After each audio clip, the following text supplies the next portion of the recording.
With me.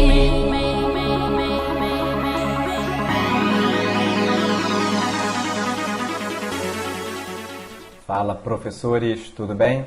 Hoje eu vou falar de um assunto com vocês aqui que é extremamente importante, porém muitas vezes negligenciado durante a prática.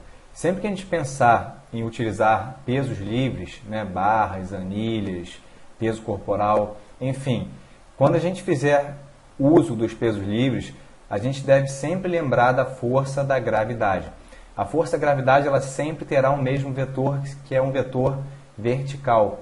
Ou seja, se o vetor da força da gravidade sempre será vertical, ele sempre será um vetor único, o que a gente deve fazer durante a prática, durante a execução do exercício, é ajustar o nosso corpo de acordo com o objetivo do exercício.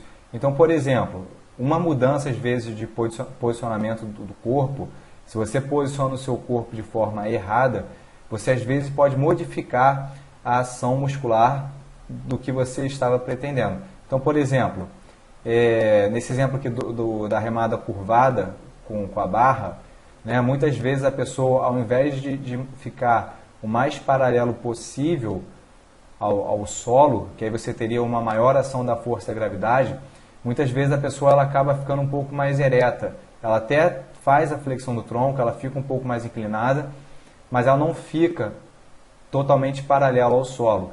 Dessa forma, se a gente pensar que a força da gravidade está agindo sempre de uma forma vertical, né, o vetor da força da gravidade sempre vai ser vertical, às vezes você está deixando de ativar, por exemplo, o romboide, né, o latíssimo do dorso, para às vezes ativar o trapézio superior. Porque quanto mais em pé você tiver, você vai mudar também essa ativação muscular. Então, parece que é uma besteira, mas é um detalhe extremamente importante quando a gente pensa em ativação muscular ou recrutamento, né, de determinado músculo. Um exemplo muito claro que eu vejo na prática é essa remada curvada ela ser realizada de forma errada, né? A pessoa às vezes ela não fica ereta, mas ela fica com uma inclinação que às vezes é pouco suficiente. Porque, relembrando, o vetor da força da gravidade, ele sempre vai ser esse vetor aqui vertical. Então, você tem que ajustar o seu corpo para que você tenha uma maior ação dessa força sobre o seu corpo. Tá? E dessa forma, recrutar o músculo adequado.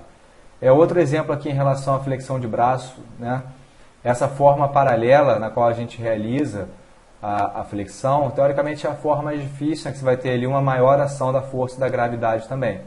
Então, o seu corpo vai estar paralelo ao solo e ao ponto ali, ou a forma de execução que é mais difícil.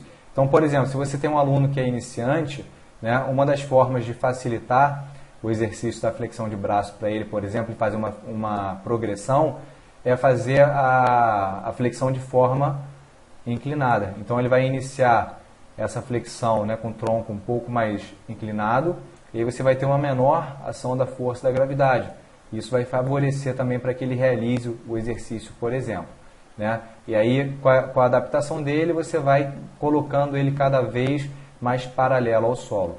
Então, uma dica, por exemplo, para quem não consegue realizar a flexão de braço, né, nessa posição, é começar mais inclinado e ao longo do tempo você modificando essa posição e colocando o corpo de uma forma mais paralela. Dessa forma, você vai progredindo e aumentando a dificuldade desse exercício. Tá? Então, só para a gente reforçar, sempre que fizer uso de peso livre, tá? Barras, anilhas, peso corporal, halteres, sempre que fizer uso de peso livre, tem que ajustar o seu peso de acordo com a força da gravidade, tá? Para você recrutar ao máximo o músculo que você quer que tenha ação nesse exercício. Então, o posicionamento do corpo, né, durante a execução com peso livre é extremamente importante, porém, o que eu vejo muitas vezes negligenciado na prática.